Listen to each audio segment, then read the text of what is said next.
Hey guys, once again welcome to YouTube coaching centre one for all. जैसा कि last video में मैंने आपसे कहा था कि जो हमारा निष्ठा प्रशिक्षण चल रहा है उसका जो हमारा मॉड्यूल 12 है, यानी कि विज्ञान का शिक्षण शास्त्र। तो आज के वीडियो में मैं उसके प्रश्नोत्तरी के जो क्वेश्चंस हैं उनका सॉल्यूशन लेके आई हूँ। और इसके प्रीवियसली मैंने आपको मॉड्यूल 10 और मॉड्यूल 11 के क्वेश्चंस को भी सॉल्व कराया है। तो आज हम मॉड्यूल 12 जो कि है विज्ञान का शिक्षण शास्त्र, उसके क्वेश्चंस को सॉल्व करेंगे। तो चलते हैं अपने क्वेश्चंस की तरफ।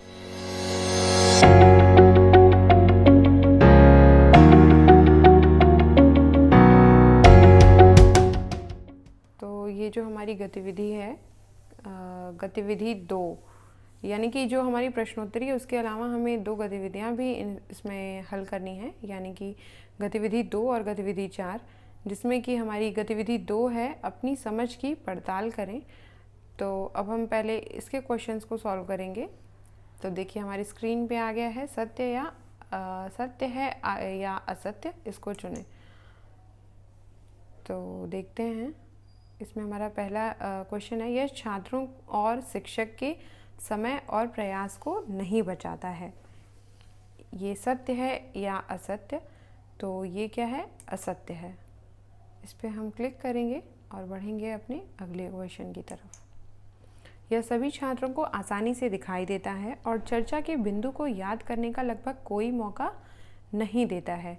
तो ये भी कथन असत्य है। फिर हम बढ़ते हैं अपने अगले क्वेश्चन की तरफ। यह एक अवधारणा या एक सिद्धांत को दर्शाता है। तो ये जो है कि सही है, यानी कि सत्य पे हम क्लिक करेंगे और चलेंगे नेक्स्ट क्वेश्चन की तरफ। इसमें एक सक्रिय छात्र भागीदारी होती है। ये क्या है? असत्य है। हमने असत्य पे क्लिक किया और अब हम बढ़ेंगे अगले क्वेश्चन की तरफ। यह छात्रों में विचारधारा का आरंभ करता है। ये क्या है? सत्य है। तो इस तरह से हमारे जो 5 क्वेश्चन है वो कंप्लीट हो गए हैं और अब है सबमिट टू कंटिन्यू। अब हम इसे सबमिट करते हैं। सबमिट करने के बाद हम देखते हैं कि 5, यानी कि हमारे 5 क्वेश्चन सही हैं। अब हम चलते हैं अगली गतिविधि की तरफ। तो ये है हमारी गतिविधि 4। ये है अपनी समझ की पड़ताल करें। देखिए इसमें क्या हमें देखना है, आघात वर्धनीय और वे वस्तुएं जो आघात वर्धनीय नहीं हैं उन्हें चुने। आघात वर्धनीय क्या है? आघात वर्धनीयता किसी भी पदार्थ का वो गुण होता है जिसमें उसके ऊपर कोई दबाव डालने पे उसका प्रसार होता है। तो इसमें हमारा पहला ऑप्शन दिया हुआ है बोतल। जो हमारा पहला क्वेश्चन दिया है या ऑप्शन दिया है कि बोतल और किताब ये आघात वर्धनीय वस्तुएं हैं या नहीं हैं। तो बोतल और किताब पे अगर हम दबाव डालेंगे तो इसमें कोई प्रसार नहीं होता है, यानी कि ये आघात वर्धनीय वस्तुएं नहीं हैं। इस पर हमने क्लिक किया और अब हम चलते हैं आगे। कागज़ का टुकड़ा। जनरली हमें पता है कि अगर हम कागज़ के टुकड़े पे भी दबाव डालेंगे तो उसमें कोई भी प्रसार नहीं होगा, यानी कि ये भी आघात वर्धनीय वस्तुएं नहीं हैं। चलते हैं नेक्स्ट क्वेश्चन की तरफ। कपड़े का टुकड़ा। कपड़े का टुकड़ा भी आघात वर्धनीय वस्तु नहीं है। तो हमने इस पर क्लिक किया और चलते हैं हम नेक्स्ट क्वेश्चन की तरफ। तांबे का तार। तांबे का तार अगर हम इस पर दबाव डालते हैं तो पता है आपको कि क्या होता है? इसका प्रसार होता है, यानी कि ये आघात वर्धनीय वस्तु है। लोहे की चाबी। लोहे की चाबी में भी आघात वर्धनीयता का गुण पाया जाता है, यानी कि ये भी क्या है? आघात वर्धनीय वस्तु है। एल्यूमिनियम का टुकड़ा। एल्यूमिनियम का टुकड़ा, इसमें भी आघात वर्धनीयता का गुण पाया जाता है और इसमें भी प्रसार होता है। तो ये भी क्या है? आघात वर्धनीय वस्तुओं की ही श्रेणी में आते हैं। तो हम इसमें क्लिक करेंगे और चलते हैं आगे। यहाँ पे हमारे जो है कि ये सारे क्वेश्चंस कंप्लीट हो चुके हैं। तो अब हम इसे सबमिट करते हैं। योर स्कोर इज़ 6-6, यानी कि हमारे सारे जितने भी हमने 6 क्वेश्चंस को सॉल्व किया वो सारे सही हैं। तो अब हम इसके आगे चलते हैं प्रश्नोत्तरी की तरफ। तो ये देखिए हमारी प्रश्नोत्तरी डाउनलोड हो रही है। ये देखिए हमारा पहला क्वेश्चन। शिक्षक ने शिक्षार्थियों को हर्बल उद्यान में अपनी ऊंचाई का उपयोग करते हुए पौधों की सतह तुलनात्मक लंबाई मापकर तथा धागे का उपयोग करते हुए और पौधे के तने की सतह को छूते हुए मोटाई मापकर डेटा का संग्रह करने के लिए एक गतिविधि में शामिल करते हैं। तो अब ये जो हमारा एरो बना हुआ है इसको हम क्लिक करेंगे और देखते हैं कि नीचे क्या दिया है। इस गतिविधि को करने के दौरान शिक्षार्थी कौन सी विज्ञान प्रक्रिया कौशल से गुजरेंगे, निम्नलिखित को देखें। लंबाई का तुलनात्मक माप, स्पर्श अनुभव के माध्यम से अवलोकन, धागा और स्केल का उपयोग कर सटीक माप। तो निम्नलिखित में से सही विकल्प चुनें। तो अब हम इसको फिर से छोटा करने के लिए इस पर क्लिक करेंगे और देखते हैं कि जो हमारे इसमें तीनों विकल्प दिए हुए हैं वो तीनों ही सही हैं। तो जो इसमें हमारा थर्ड ऑप्शन है कि पहला, दूसरा और तीसरा सही है। अब हम चलते हैं नेक्स्ट क्वेश्चन की तरफ।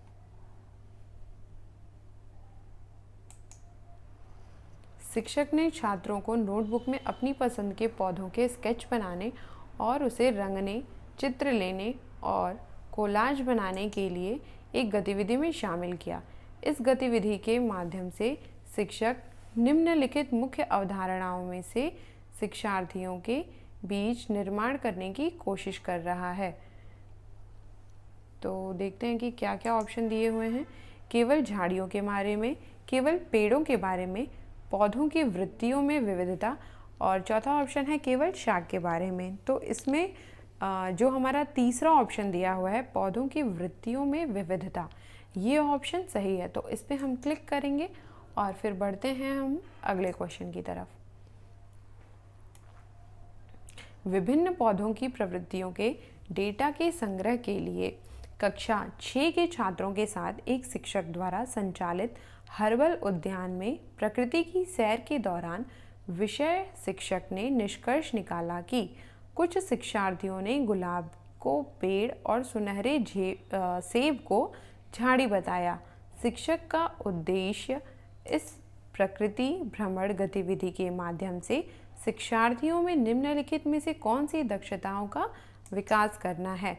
शिक्षार्थी विभिन्न पौधों का संबंध एक दूसरे के साथ स्थापित कर सकेंगे। शिक्षार्थी जीवन के प्रति मूल्यों का प्रदर्शन करने में सक्षम होंगे, या फिर शिक्षार्थी पौधों को उनकी प्रवृत्तियों के आधार पर वर्गीकृत करने में सक्षम होंगे। और हमारा लास्ट ऑप्शन है कि शिक्षार्थी पर्यावरण संरक्षण के लिए प्रयास करने में सक्षम होंगे। तो ये जो क्वेश्चन है उसके अकॉर्डिंग जो हमारा थर्ड ऑप्शन दिया हुआ है, यानी कि शिक्षार्थी पौधों को उनकी प्रवृत्तियों के आधार पर वर्गीकृत करने में सक्षम होंगे, ये सही है। तो इस पर हम क्लिक करेंगे और बढ़ेंगे अपने नेक्स्ट क्वेश्चन की तरफ। तो अब हमारा नेक्स्ट क्वेश्चन है कि आप नीचे दी गई गतिविधि छात्रों के समक्ष प्रदर्शित कर रहे हैं। प्याज को काटकर पानी में मिला दिया। अब यह जल धनात्मक लिटमस परीक्षण दिखाएगा। इसके कारण का अध्ययन करते हैं। तो जो हमारा इसमें पहला ऑप्शन है वो है अम्ल उस विलयन में बनता है जो नीले लिटमस को लाल कर देते हैं। अम्ल उस विलयन में बनता है जो लाल लिटमस को नीला कर देते हैं। या फिर क्षार उस विलयन में बनता है जो लाल लिटमस को नीला कर देते हैं। या क्षार उस विलयन में बनता है जो लाल लिटमस को नीला कर देते हैं। तो जो इसमें हमारा पहला ऑप्शन है, यानी कि अम्ल उस विलयन में बनता है जो नीले लिटमस को लाल कर देते हैं। तो अब हम इस पर क्लिक करेंगे और चलेंगे अपने नेक्स्ट क्वेश्चन की तरफ। छात्रों से कहा जाता है कि प्रोटीन से बने विभिन्न रेशों के बारे में जानकारी एकत्र करें। निम्न में से किसके बारे में वे जानकारी एकत्र करेंगे, यानी कि कौन सा वो रेशा है जो कि प्रोटीन से बना हुआ है। तो हमारे जो ऑप्शन है वो है पॉलिस्टर, रेशम, रेयॉन या सूती।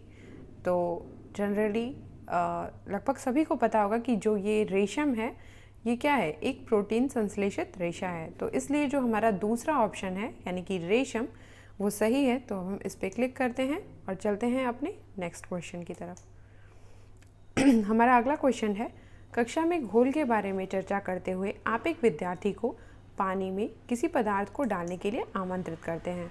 पदार्थ की निश्चित मात्रा को जोड़ने के बाद वह पात्र के नीचे दिखाई देने लगता है। आप छात्रों से कौन से निष्कर्ष की अपेक्षा करते हैं? तो जो हमारा पहला ऑप्शन है वो है घोल संतृप्त हो जाएगा, दूसरा है घोल असंतृप्त हो जाएगा, तीसरा है पानी जमने लगेगा और चौथा है पदार्थ जमने लगेगा। तो जो हम देखते हैं कि जो हमारा पहला ऑप्शन है यानी कि घोल संतृप्त हो जाएगा, यानी कि अब क्या है कि उस जो हमारा पानी है उसमें वो पदार्थ जो घोलने की क्षमता थी वो पूरी हो चुकी है। अब इससे ज़्यादा वो उस पदार्थ को नहीं घोल सकता है। तो क्या है कि वो जो पदार्थ बचे हुए हैं वो उसकी तली में बैठ रहे हैं, यानी कि वो जो घोल है वो क्या है, वो संतृप्त हो गया है। तो जो हमारा पहला ऑप्शन है यानी कि घोल संतृप्त हो जाएगा वो सही है। तो हम अपने पहले ऑप्शन पे क्लिक करेंगे और चलेंगे नेक्स्ट क्वेश्चन की तरफ। आप छात्रों को यह महसूस करने में मदद करना चाहते हैं कि सभी ध्वनियाँ मनुष्य के लिए श्रव्य नहीं हैं। आपकी राय में इसकी सबसे प्रभावी कार्यनीति क्या हो सकती है? तो जो हमारे ऑप्शन हैं वो हैं प्रश्नोत्तरी, परियोजना, रोल प्ले या स्थानीय दौरा। तो जो इसमें हमारा दूसरा ऑप्शन है यानी कि परियोजना, ये सही है। तो हम इस पर क्लिक करेंगे और चलते हैं अब नेक्स्ट क्वेश्चन की तरफ। तो अब हमारा नेक्स्ट क्वेश्चन है, ध्वनि उत्पन्न करने के विभिन्न तरीकों का परिचय कराने के लिए पड़ोसी कक्षा के एक शिक्षक अपने विद्यार्थियों को किसी भी तरीके से ध्वनि उत्पन्न करने का अवसर देने की योजना बना रहे हैं, लेकिन आप नहीं चाहते कि आपके छात्र अशांत हों। आप उस शिक्षक को क्या करने की सलाह देंगे? तो जैसा कि आप देख रहे हैं कि मैंने ऑलरेडी इसे टिक कर दिया है, यानी कि जो हमारा पहला ऑप्शन है, विद्यार्थियों को गतिविधि करने के लिए सभी कक्षाओं से दूर खेल के मैदान में ले जाएं।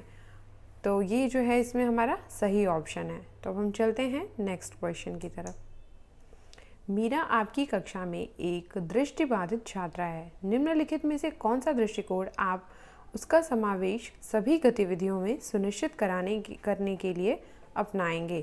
पहला है कंपन करने वाली विभिन्न वस्तुओं को छूने और महसूस करने के लिए उन्हें सुविधा प्रदान करना, तबले की सतह पर फैलाए हुए चावल के दानों को महसूस करवाना, एक अन्य छात्रा का ये बताना कि वह क्या अवलोकन कर रही है, और लास्ट ऑप्शन है सभी दृष्टिकोणों का मिश्रण। तो जो हम देखते हैं कि जो हमारा लास्ट ऑप्शन है सभी दृष्टिकोणों का मिश्रण, ये इस क्वेश्चन का बिल्कुल सही आंसर है। तो हम इस पर क्लिक करेंगे और चलेंगे अपने नेक्स्ट क्वेश्चन की तरफ। भारत में स्कूली शिक्षा के किस चरण में विज्ञान को एक अलग विषय शास्त्र के रूप में शुरू किया जाता है? तो इसमें हमारे जो 4 ऑप्शन हैं वो हैं माध्यमिक, उच्च प्राथमिक, प्राथमिक या उच्च माध्यमिक। तो इसका जो बिल्कुल सटीक आंसर है वो है उच्च प्राथमिक। तो हमने अपने जो ये हमारा दूसरा ऑप्शन है इस पर क्लिक किया और अब हम चलते हैं आगे। तो इस तरह से हमारे ये जो 10 क्वेश्चन है वो कंप्लीट हो चुके हैं और अब यहाँ पे है सबमिट टू कंटिन्यू। तो अब हम इसे सबमिट करते हैं। तो इस तरह से देखते हैं कि ये स्कोर बोर्ड पे आप देख रहे होंगे कि हमारे 10 में से 10 है, यानी कि हमारे जो 10 क्वेश्चन हमने सॉल्व किए हैं वो सारे सही हैं। तो ये था हमारा जो लास्ट मॉड्यूल है जो 15 दिसंबर जिसकी लास्ट डेट है जिस कोर्स को ज्वाइन करने की, जो हमारा मॉड्यूल 12 है विज्ञान का शिक्षण शास्त्र। तो अभी हमने उसकी प्रश्नोत्तरी को सॉल्व किया है। तो फिर मिलते हैं हम आपसे अपने नेक्स्ट वीडियो में नेक्स्ट मॉड्यूल के साथ।